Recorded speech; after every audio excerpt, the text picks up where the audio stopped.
Guess what? Tax reform is working. It really is. It's working for families. It's working for businesses. Tax reform is working for our economy.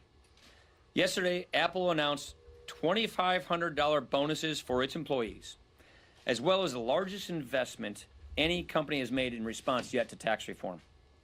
Remember, this is not just happening of the biggest of companies as well. I was in North Prairie, Wisconsin just last Friday. I visited Zero Zone. It's a company that makes refrigerator display cases. We talked about how tax reform is going to help them expand and hire more people. These kinds of decisions are taking place across the country. This is such a change in the past year. Now the conversation is about growing and expanding. Now workers are coming home and telling their families they got a bonus or they got a raise or they got better benefits. You know, I mentioned just yesterday a worker at the Chrysler plant in Belvedere came up to me at my son's basketball game, told me how he's going to get $4,000 more as a result of the bonus and the tax cut. Tax reform is working, and it's helping to improve people's lives, which is exactly why we did it. Next, I talked at CSIS this morning about how critical it is that we fully fund our military. It is the first responsibility of our government. And right now, this is an urgent responsibility as our military faces a serious deterioration of its readiness capabilities. Unfortunately, Democrats don't seem to share that urgency at all. They continue to hold military funding hostage over unrelated issues and deadlines that don't exist. Now they are threatening to shut down the government altogether over these unrelated issues. It is just unconscionable. Our men and women in uniform need our help. They need these resources so they can do their jobs and do it safely. Don't take my word for it. Here is what Senator Schumer himself said in 2013. And let me read you this quote. This is from Senator Schumer. Quote, "We believe strongly in immigration reform. We could say we're shutting down the government until you pass immigration reform. It would be governmental chaos." Close quote, Chuck Schumer, October 6, 2013. This strategy is governmental chaos. I could not agree more. We should not be playing these games. The most responsible thing we can do is avoid that chaos and pass this continuing resolution that we're bringing to the floor. Address the real deadlines that are here. The real deadlines by continuing the funding for our military. Extend the children's health insurance program. And instead of our men and women in uniform being treated like bargaining chips, we can keep working on getting the resources that they need. Now, continuing resolutions are not ideal. That is why the House passed all 12 of the appropriation bills ahead of schedule before the fiscal year.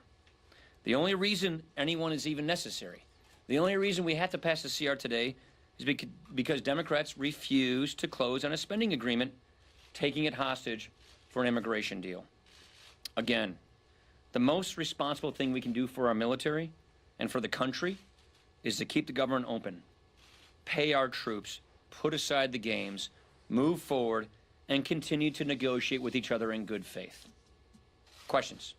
Chad.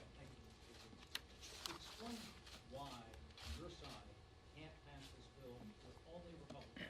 I understand what you have. No, we're doing fine.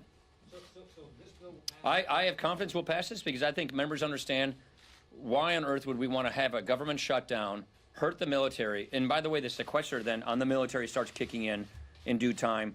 That is not in anyone's interest. And so why we would want to feed the idea that we should use our troops as bargaining chips in an unrelated deal. So I think it's unconscionable that Democrats would walk away from from funding our military for something that is not a deadline. Let me just tell you one thing, Chad. Look at the states are going to be shutting down CHIP in days. Alabama, Connecticut, Kentucky, Louisiana, Oregon, Virginia, Washington State.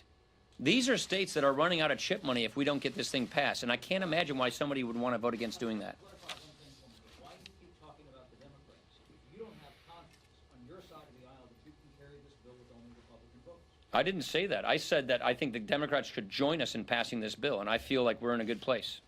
You said CHIP needs to be renewed right away. The president just signaled this morning that he doesn't think it should be included in this spending bill. So how do you negotiate with Democrats and your own members Now, if you're not sure where he stands? I am sure where he stands. He fully supports passing this legislation. I just talked to him about an hour and a half ago after my CSIS speech.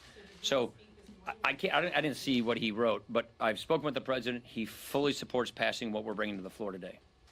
Casey. Yeah, I was actually going to ask you about the same thing because you say that you didn't. All right, let me go to the next question then. Chips should be part of a long-term solution, not a 30-day or short-term extension. Is that causing you problems? No, it's actually not causing us problems at all. Yeah, chip funding's unique in how it works, because some states are doing fine, they have more money, and some states don't. And these short-term patches don't fix those problems. So you really do have states that are actually legitimately running out of money, and the short-term patches don't fix those states. Right behind these 7 states are a whole nother tranche of states that will run out of money. We figured out on a bipartisan basis how to renew and extend the CHIP program. It's a bipartisan program, and yeah, he does understand CHIP. Broadly beyond CHIP, though, the Senate Majority Leader said yesterday that he has concerns that the president hasn't indicated yet what he's willing to support on a deal for Dreamers. Well, look, Are you confident that you're clear on what the president would and would not support? yeah, the president wants a balanced deal. He wants maneuverability. He said this at the White House event that you guys were all invited into, that you guys talked about, which is he wants to have security. He wants to have a balanced deal.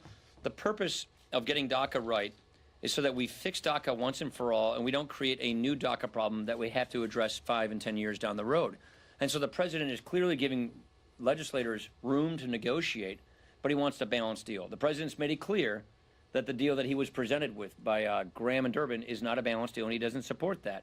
What I've been making clear is we're not going to bring a bill through here that the president's not going to support. What would be the point of passing something that doesn't go into law?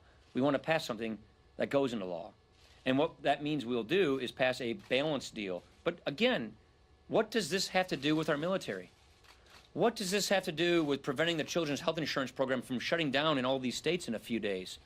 What does this have to do with making sure that the men and women who are out there right now putting their lives on the line need what we can give them? What does this have to do with our funding for our troops? It has nothing to do with funding for our troops, and we should not use them as bargaining chips.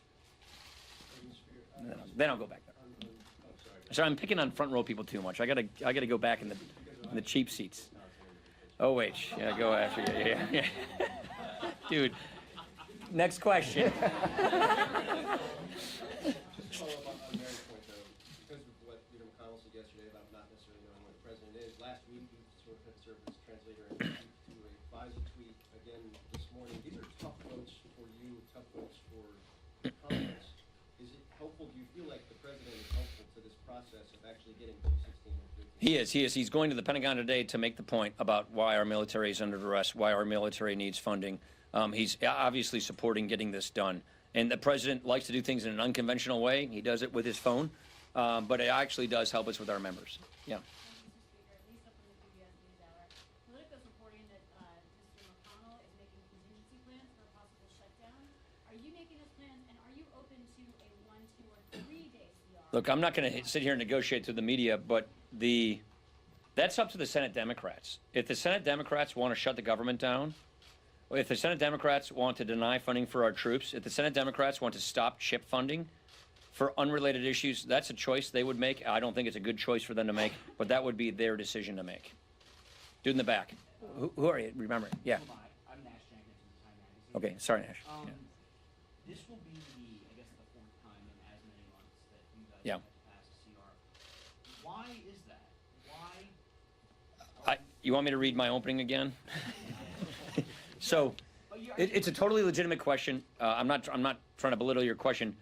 Why are we doing this continuing resolutions? Because Senate Democrats are not allowing appropriation bills to even be brought up for a vote, because they're attaching unrelated issues to cap negotiations. So, shouldn't we have regular order on appropriations? Congress agrees on the spending level, and then Congress funds appropriations to those levels. That is how appropriations are supposed to work. The House passed all 12 appropriation bills ahead of schedule this year. The Senate hasn't brought up one appropriation bill, and that's not Mitch McConnell's fault. That is the fault of the fact that it takes 60 votes, and the Senate Democrats are refusing to even exercise the power of the purse, and now they're refusing to get a cap agreement so that we can get the power of the purse exercised, so we can fund the military, fund things like basic health care, fund things like opioids. They're refusing to even do that over these unrelated issues. That's why we are where we are. Andy. You are aware that Senator McConnell has not attempted to bring up an appropriations bill and that the Senate Appropriations Committee has not drafted. I am aware of it, and it's because they know they don't have 60 votes to proceed on this thing. I wish they didn't have to get 60 votes to proceed, but it's because of that. See the Senate maybe make more of an effort to demonstrate the points you're making by like Yeah. moving to go to legislation. Of course I would. I'm a House guy. I always want to see the Senate do more on the legislative calendar. They're pretty busy on their what they call the executive calendar, trying to get personnel through. I sympathize with their problems, but yes, I would love to see people at least have to vote on these things. Mr. Speaker, what's your case to national security lawmakers who worry that every day under a Yeah. CR damages the military? The CR is not good for the military, but what's worse for the military is a government shutdown. What's even worse for the military is a government shutdown followed by a sequester, which is what would happen if we don't pass a CR. We also have passed what we call anomalies. We passed things in these CRs that give the military the flexibility they need during the time of the CR to do what they need to do, but it is clearly less than ideal. I just gave a speech this morning at CSS about this. But what we know for a fact, you can ask Secretary Mattis the same question, is that not passing a CR is much worse and much more damaging for the military, especially when it's followed up with a sequester. Last Yeah. question.